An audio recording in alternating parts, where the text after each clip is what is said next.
नर्मदे हर। पंचम अध्याय। नर्मदा जी के नामों की महिमा के बाद सुनने के बाद महाराज धर्मराज युधिष्ठिर बोले, हे मुनि श्रेष्ठ, इस आश्चर्यजनक कथा को सुनकर मैं अपने बंधु बांधवों और ऋषियों सहित कृतार्थ हो गया। मैं अत्यंत विस्मय को प्राप्त हुआ हूँ। अहो पुण्यमयी अयोनिजा भगवती नर्मदा रुद्र देह से प्रकट हुई दुष्कर्मों का नाश करने वाली है। हे द्विजोत्तम, सप्त कल्पों को नष्ट होने पर भी आपके साथ यह महाभागा मृत्यु को प्राप्त नहीं हुई, अतः इससे और उत्तम इसका क्या पुण्य होगा। हे ऋषि श्रेष्ठ, वे सप्त कल्प कौन है और उनका प्रलय भी क्या है। यह नर्मदा देवी और आप भी मृत्यु को जबकि प्राप्त नहीं हुए, पक्षी गणों के समूह का जहाँ सर्वथा अभाव था, संपूर्ण जगत एक समुद्र रूप हो गया। युग के क्षीण होने पर उस समय भगवान शंकर का रूप कैसा था, वह विश्व का संहार कैसे करते हैं और उस प्रलय जल में वे कैसे रहते हैं, पुनः विश्व का सृजन किस प्रकार करते हैं तथा समस्त प्रजा का धारण भी उनके द्वारा कैसे होता है। एक कारणों अर्थात एक समुद्र रूप होने पर भी यह नर्मदा देवी सरिता रूप में किस तरह रूप वाली होती है। नर्मदा का रेवा नाम क्यों पड़ा, अंजना, सुरसा, मंदाकिनी और शोण नाम कैसे हुआ, त्रिकुटा, बालुवाहिनी किस लिए कहलाई, करोड़ों कोटियां महागर्भ में प्रविष्ट हुई, किंतु सरिताओं की कोटियां नर्मदा की उपासना करती हैं और कितने यज्ञोपवीत ब्रह्मचारी ऋषिगण और देवताओं ने इसकी उपासना की है। हे ऋषिवर, यह इसलिए विभक्त हुई और पुराण वक्ताओं द्वारा वैष्णवी यह संज्ञा कैसे मिली। किन तीर्थ स्थानों में यह श्रेष्ठ सरिता विशेष पूजनीय है, जिसकी सानिध्य में सर्वदा शिव निवास करते हैं। इसके विभिन्न तीर्थों का क्या स्वरूप है, कितने विस्तार वाली यह देवी रुद्र के द्वारा प्रकट हुई है तथा किस प्रकार के इनके अन्य कर्म शिव कहे ने कहे, यह सभी आप कहें। हे द्विजश्रेष्ठ, यह म्लेच्छों से अक्रांत क्यों है।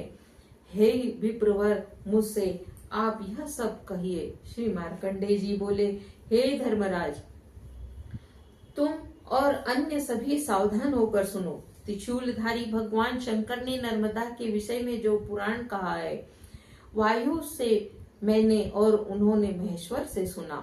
मनुष्यों के लिए कठिन होने से ऋषियों द्वारा आरंभ में वही संक्षिप्त में किया। हे तात, प्रथम मायूर कल्प, तदनंतर कौर्म्य तथा पूर्व कौशिक, मात्स्य और द्विरथ तथा वाराह कल्प एवं 8वां वैष्णव कल्प रहा।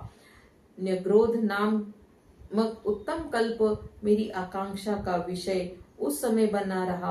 पद्म, तामस और संवर्त एवं उद्वर्त वेद चिंतकों ने पुराणों में 4 महाप्रलय कहे हैं। संक्षेप में उन महात्माओं एवं ब्रह्मादि महर्षियों ने 4 भागों में वह संक्षिप्त वर्णन किया है। वही हे पुराणार्थ विशारद मैं भली भांति वर्णन करूंगा। महाघोर जो 7 कल्प हैं, जिनमें यह मृत्यु को प्राप्त नहीं हुई, वह भी कहूंगा। समस्त जंगम पर्यंत घोर अंधकार या अविज्ञात लक्षणहीन सूर्य चंद्र की किरणों में भी जहाँ नष्ट हो चुकी थी, भूत प्राणी सहित स्थिति जहाँ थी, उस अंधकार के मध्य में महापुरुष नाम से वह जगत गुरु सनातन एकाकी व्यक्त रूप हुआ, वहां विचरता रहा। उनके आकार में सर्वातीत द्वितीय पुरुष होकर गायत्री का सृजन किया। उसके साथ विराट ईशान पुरुष क्रीड़ा करता रहा। उसके देह से पंचभूतात्मक विश्व उत्पन्न हुआ। क्रीड़ा करते हुए विराट संज्ञा वाले पुरुष ने बीज सहित हिरण्यगर्भ की उत्पत्ति की, जो 12 सूर्यों के समान दिव्य अंडे के रूप में परिणित हो गया। उस अंडे को भेदन करके चतुर्भुजा ब्रह्मा उत्पन्न हुए। उन्होंने देव असुर मानव से संयुक्त इस प्रकार के विश्व का सृजन किया। तिर्यक, गतिशील प्राणी, पशु, स्वेदज, अंडज, जरायुक्त, जहां यह अंड पुराणों में प्रथम शरीर कहा गया। हे धर्मराज, पूर्व कल्प में क्रीड़ा करती हुई उमा के साथ परमेश्वर ने क्रीड़ा करते हुए रुद्र के एकार्णव रूप हर्ष को एक शुभ्र कन्या का आविर्भाव हुआ, जो उमा के श्वेद और महेश्वर के उर स्थल से अर्थात उमा के अंग मर्दन करने से प्रकट हुई। अतः श्वेद से कमल नेत्री वह कन्या प्रकट हुई कही जाती है। हे युधिष्ठिर, रुद्रदेह से इसका यह द्वितीय जन्म कहा गया। तब वह अनुपम रूपवती देव, असुर और मानवों के विभिन्न लोकों में विचरती हुई त्रैलोक्य को मोहित करती हुई घूमती रही। उसे देखकर देव दैत्य प्रमुख सभी मोहित हुए कि हमें कैसे यह प्राप्त हो। हे भारत, वे जहां जहां उस कन्या की खोज करने लगे, हाव भाव और श्रृंगारमयी चेष्टाओं के अखिल जगत को मोहित करती हुई विद्युत के समान दिव्य रूप नर्मदा भ्रमणशील थी। मेघमंडल में भी अपने प्रकाश से देव स्त्रियों में सर्वोत्तम हुई विराजती थी। सभी देव दानव कालांतर में भगवान सदाशिव के समीप काम से आकुल हुए उस कन्या की मांग करने लगे। उस समय दोनों के मध्य हे महादेव जी बोले, हे सुरोत्तम, जो तेज एवं बल में सर्वाधिक उत्तम सिद्ध होगा वही उस कन्या को प्राप्त कर सकता है, अन्यथा नहीं। तदनंतर वे सभी देव और असुर कन्या के समीप उपस्थित हुए और मैं इसको वरण करूंगा, मैं इसको वरण करूंगा बोलते रहे। उन सब के देखते देखते वह कन्या अंतर ध्यान हो गई। पश्चात वे सब उसके पीछे दौड़े। वह पुनः 3, 4 और 10 योजन दूर स्थित होती रही। इस प्रकार उन सबों को वह गजगामिनी सैकड़ों और हजारों योजन उनसे दूर अवस्थित होती हुई बार बार दिखलाई दी। तदनंतर लक्ष्य योजन दूर अत्यंत लघु रूप में वह दिखलाई दी। फिर उन्होंने उसे अपने आगे पीछे सभी दिशाओं में स्थित देखा। इस प्रकार देवता 1000 वर्ष पर्यंत भटकते हुए उस उत्तम दिव्य कन्या को किसी एक रूप में, कभी बहुरूप में बार बार देखते हुए, किंतु वे महादेव से उत्पन्न हुई उस कन्या को प्राप्त न कर सके। तब उमा सहित महादेव उच्च स्वर से बारंबार हंसे। गणों ने तालियां बजाई तथा प्रसन्न होकर वे भी नाचने लगे। उसी समय कन्या अकस्मात शंकर के समीप दिखाई दी। वे देवता उसको देखकर विस्मित हुए, निराश होकर वहां से लौट गए। तब पिनाकपाणि शंकर ने स्वयं ही उसका नामकरण किया। विलासपूर्ण चेष्टाओं से अर्थात अपने हाव भाव से तुम इन सबको नर्म अर्थात सुख देती रही, इसलिए हे सुंदरी सरिताओं में श्रेष्ठ तुम नर्मदा के नाम से प्रसिद्ध होगी। स्वरूप में स्थित हुए, इसलिए हे सुंदरी सरिताओं में श्रेष्ठ तुम नर्मदा के नाम से प्रसिद्ध होंगी। स्वरूप में स्थित हुए देव उससे भूतल में हास्य को प्राप्त हुए, इसलिए भी नर्म अर्थात हास्य रस देने वाली होने से यह सुशीलतम जल वाली कल्याण नर्मदा कहलाई। सप्तकल्पों के क्षीण होने पर भी भगवान शंभु ने इसे पूर्व में जो वर दिए थे, अतः नम्रता होने से राजेंद्र यह नर्मदा नाम से विख्यात हुई। तदनंतर उस शीलवती सुंदर कन्या को देवेश्वर शिव ने समुद्र पर समर्पित कर दिया। तदनंतर वह वृक्ष शैल से फेन पुंज के रूप में अट्टहास करती हुई सरितापति समुद्र में प्रविष्ट हो गई। इस प्रकार प्रथम ब्रह्म कल्प में महेश्वर से प्रकट हुई नर्मदा का यह स्वरूप अब जो मत्स्य कल्प में मैंने देखा वह वर्णन करता हूँ, सुनो। स्कंद पुराण से ली गई यह नर्मदा पुराण कथा का 5वां अध्याय समाप्त हुआ। नर्मदे हर।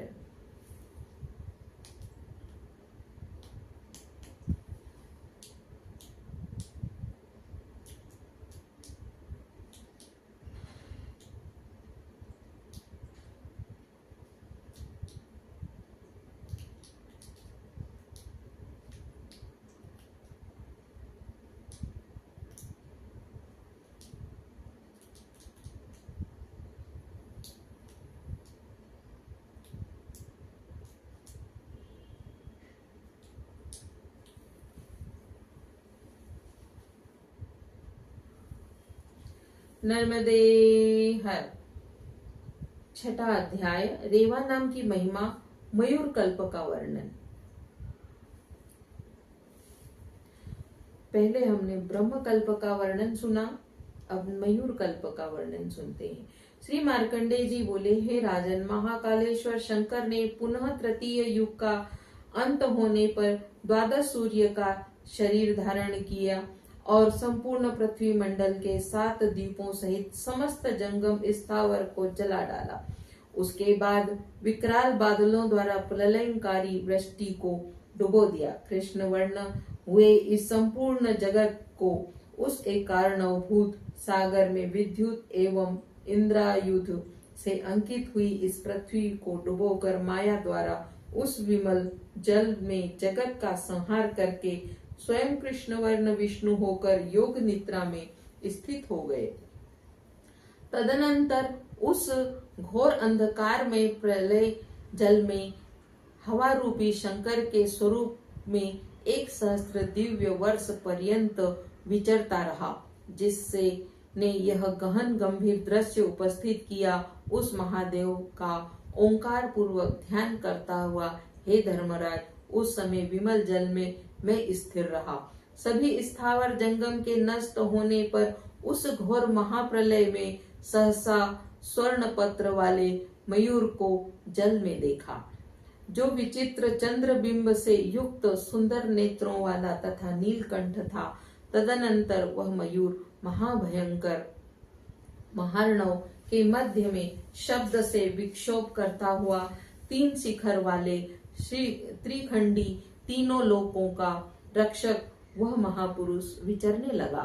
शिव मयूर रूप अर्थात रुद्र स्वरूप से विक्षुब्ध हुआ। महावर्ण में भ्रमण करती हुई महावेगवती सुमहती सरिता को देखा। मयूर रूपी महादेव भ्रमती हुई उत्तुंग तरंग माला को सहसा सामने देखकर बोले, हे प्रभु, तुम कौन हो जो शाश्वत शरीर रूपिणी और इस महाप्रलय में भी क्षय को प्राप्त नहीं हुई, समस्त सुरासुर गणों को नष्ट होने पर भी तथा सभी सरोवरों सरिताओं और सागर के भी विलीन हो जाने पर, हे कमल नयनी, तुम कौन हो और क्यों क्षय को प्राप्त नहीं हुई, कहाँ जा रही हो? नर्मदा जी बोली, देवेश, आपकी कृपा से मुझे मृत्यु प्राप्त नहीं होती। हे देवेश, ब्रह्मा की रात्रि व्यतीत हो चुकी है, आप विश्व का पुनः सृजन करें। ऐसा कहे जाने पर महादेव रूपी मयूर ने अपने पंखों को फड़फड़ाया। उसी समय उसके मध्य से और पंखों से देव दैत्य राज निकल कर प्रकट हो गए। उनके मध्य में जो अन्य अति विस्तीर्ण 3 शिखरों से युक्त बैल के श्रृंग के समान पर्वत था, वह त्रिकुट पर्वत के नाम से विख्यात सर्व रत्नों से विभूषित था।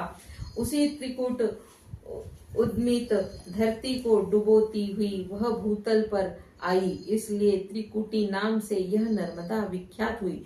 पितरों के तारने वाली होने पर परा नाम से प्रसिद्ध हुई। इसके बाद दूसरे शिखर से गंगा धरणी तल पर विस्तीर्ण हुई। उस समय तृतीय शंग उस त्रिकूट का 7 खंडों में विभाजन हो गया। हे ये हैं जम्बू द्वीप में कुल 7 पर्वत प्रसिद्ध हुए। चंद्र और नक्षत्र सहित ग्रह, काम, नदी, नभ, अंडज, स्वदज, उद्दिज और जरायुज प्राणी प्रकट हुए। इस प्रकार यह सब जगत प्रथम उस मयूर रूपी शिव से प्रकट हुआ था। हे नर शार्दुल, यह समस्त स्थावर जंगम महादेव का ही प्रकट रूप है। तदनंतर उन नदियों और समुद्रों का अलग अलग विभाग करके देवेश्वर ने नर्मदा को भी दक्षिण दिशा में प्रयाण करने को कहा। इस प्रकार वह महापातक नाशिनी दक्षिण गंगा दक्षिण दिशा में प्रसिद्ध हुई। जैसे उत्तर दिशा में गंगा की प्रसिद्धि पातक नाशिनी है, उसी प्रकार यह मंगलमयी और मई से प्रसिद्ध हुई। जैसे महापवित्र गंगा मेरे मस्तक से उत्पन्न हुई, इसी प्रकार उसी प्रभाव से युक्त है महाभागे तुम मस्तक से उत्पन्न हुई, इसमें संदेह नहीं। हे सुब्रते, तुम्हारे साथ मैं अपने एक अंश से सदा रहूंगा। महापातकियों के लिए तुम भव भेषज रूप सिद्ध होगी। महादेव जी के द्वारा ऐसा कहा जाने पर महापातक नाशिनी वह शीघ्र गति वाली नर्मदा दक्षिण दिशा की ओर चली गई। ऋक्ष शैल को प्राप्त कर चंद्रमौली शिव के अनुग्रह से तथा महान वेगवान जल को प्रभाव से महादेव से शिव के अनुग्रह से तथा महान वेगवान जल के प्रभाव से महादेव से प्रेरित हुई बलमयी समुन्नत नर्मदा इस देव में महादेव द्वारा महती नाम से प्रसिद्ध हुई। तपस्या करते हुए उन महादेव के त्रिशूल के अग्रभाग से कुछ जल की बिंदु गिरे, इसी से यह शोण नाम से भी प्रसिद्ध हुई। उन बिंदुओं की संख्या 17 कही जाती है। इस प्रकार रुद्र देह से निकलती हुई और महादेव से वर प्राप्त होने के कारण सभी नदियों में नर्मदा अत्यंत पुण्यशीला है। शिव जी के अनुग्रह से महापातक नाशिनी यह देवी अत्यंत पुण्यशीला है, उस घोर महार्णव में दिखाई देती रहती है। ऐसी स्पष्ट स्वरूप वाली महाकाया से होने से महती कही जाती है। मेघ मंडलों में के समान दिग्गजों द्वारा मोक्ष की प्राप्त कराए जाने से कलुषता को वहन करती हुई भी सरस बनी रही सुरसा कह जाती है। समस्त लोगों को अभय प्रदान करने वाली एवं भवसागर में डूबने वालों पर कृपा करने वाली होने से इसे कृपा भी कहा जाता है। प्राचीन पुण्यमय सतयुग दिव्य मंदार वृक्षों से अलंकृत कल्प वृक्षों से व्याप्त रोहिणादि वृक्षों से घिरी हुई मंद गति से बहने वाली अतः मंदाकिनी कहलाई। शीघ्र ही महार्णव के प्रलय को भेदन करके इस लोक में आई। ऐसी सिद्धि और देवताओं से पूजित यह महार्णवा कहलाती है। विचित्र शिला संघातों से ऋक्ष पर्वत से होने वाले हाथियों से व्याप्त विपुल पर्वतों का भेदन करके समुद्र की ओर जाती हुई 10 दिशाओं को महान रव से भ्रमण करती हुई जहां तहां भूमि को प्लावित करती हुई सुशोभित रही, इसलिए रेवा कही जाती है। पाप तापों आदि से अत्यंत दुखी हुए लोगों और पापों से घिरे हुए मनुष्य को पाप से मुक्त करने वाली होने से यह विपाशा कहलाती है। मल मूत्र का भंडार अस्थि रक्त आदि से युक्त शरीर रूपी पाशों से बंधे हुए व्यक्तियों को संसार से तारने वाली और उक्त पाशों से मुक्त करने वाली होने वाली एवं निर्मल जल वाली होने से विपाशा कही जाती है। यह नर्मदा निर्मल जल वाली होने तथा विमल चंद्र के समान चंद्रमुखी महाघोर अंधकार में भी महाप्रभा जैसी होने से हे नृपश्रेष्ठ विद्वानों ने इसे विमला कहा है। चंद्रमा की रश्मियों और सूर्य की किरणों के समान प्रभाव वाली करों से अर्थात किरणों से विश्व रूप को प्रसन्न करने वाली बहती हुई यह करभा नाम से भी प्रसिद्ध हुई है। भारत लोगों को दर्शन मात्र से ही रंजित करने वाली होने से इसका रंजना नाम सार्थक हुआ है। तृण वनस्पति गुल्म लतादि उद्भिज प्राणियों को तिर्यक योनि के कीट पतंगों पक्षियों को उनका उद्धार करके स्वर्ग ले जाने वाली होने के कारण इसे बालू या वायु वाहिनी कहते हैं। इस प्रकार इन नामों से जो इनको जानता है और विशेषतया इसकी उत्पत्ति को भी जानता है वह सब पापों से मुक्त हो रुद्र लोक को प्राप्त होता है। इसमें लेश मात्र भी संशय नहीं है। अतः 6वां अध्याय संपूर्ण हुआ। इसमें माँ के अलग अलग नाम किस तरह पढ़े और मयूर कल्प का यह अध्याय समाप्त हुआ। नर्मदे हर।